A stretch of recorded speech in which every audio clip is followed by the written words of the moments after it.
Probably my favorite part of the new 2019 Jaguar I-Pace is this glorious exterior. It looks completely radical and unique and very different from every other bland SUV on the road. Hey everyone, my name is Daniel and I do all sorts of exotic supercar and hypercar reviews, and today I'm reviewing the brand new Jaguar I-Pace for all of you guys. This is going to be a very in-depth review. We're going to talk about all the different features that you want to know about, including things on the exterior, the interior, and of course that electric powertrain. So let's get right into the review. So what is it exactly about the exterior of the new I-Pace that makes it so great in my opinion? Well, it's just got a really kind of chunky design to it. It looks like a roly-poly bug or something, but it's got exaggerated features all over, and at the same time, it still manages to be a smooth, electric design.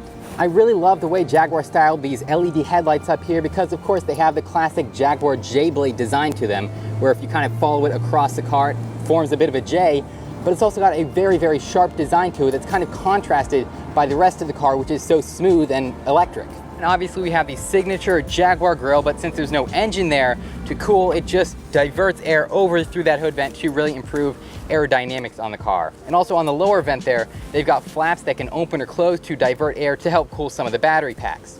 Along on the side of the car, obviously we have flush deployable door handles here. Very nice design. Obviously they open when you unlock the door with the key, and available 18, 20, or 22-inch rims. And I think those rims are really what stand out to me on this car because they're so enormous on a car that's not really that big, and it just kind of exaggerates everything on it and looks super, super sharp. And then finally, to top it all off, in the rear of the car, you've got a small lip spoiler and a small diffuser, again with LED taillights. And of course, I'm not Doug DeMuro, but if I were, I'd probably want to point out this rear glass here because it's so flat, it's almost parallel with the ground and the rest of the car, which I'm sure isn't good for visibility, but it does look pretty good from the exterior.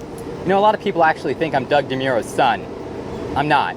So immediately here in the interior of the I-Pace, I'm seeing a design very, very similar to the Range Rover Velar that I reviewed 2 or 3 years ago. And it's a very clean design, which I guess is a good thing, but at the same time, it's a little bare for a luxury car, which is a little bit disappointing to me. But there are some nice features that we're going to talk about right now. Obviously, this car is filled with screens, just like all modern cars. In fact, I might go so far as to say the only design in this car is the screens. We've got a nice 10-inch infotainment screen up here on the dashboard that controls your infotainment, so things like the radio, navigation, and all that.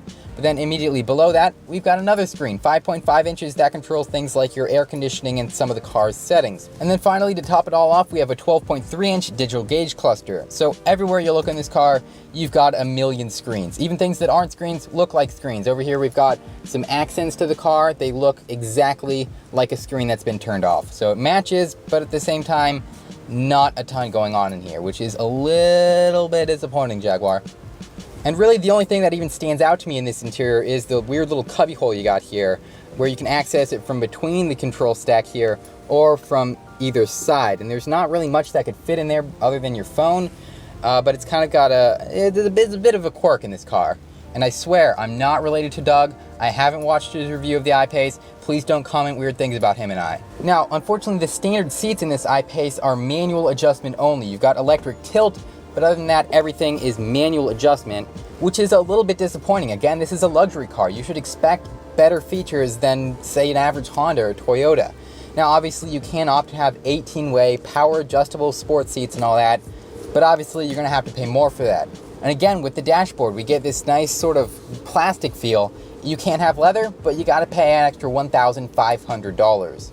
To turn the car on, all you gotta do is press this start-stop button. And now that the car is on, despite the fact that it's making no sound whatsoever, we can see all the different technology turned on in all its glory. Here with the infotainment screen, we've got a lot of different menus. Honestly, it already looks outdated, like an old version of Windows. And it's fairly responsive, I guess, but not as good as it could be.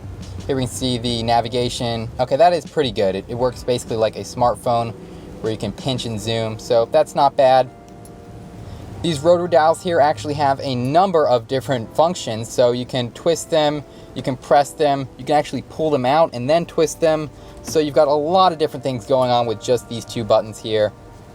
And then obviously this is a small touchscreen here that controls your AC and settings for the display and just general climate things. Now jumping here into the rear seats, where I've got to admit headroom is actually surprisingly very good. I'm around 6'2", 6'3".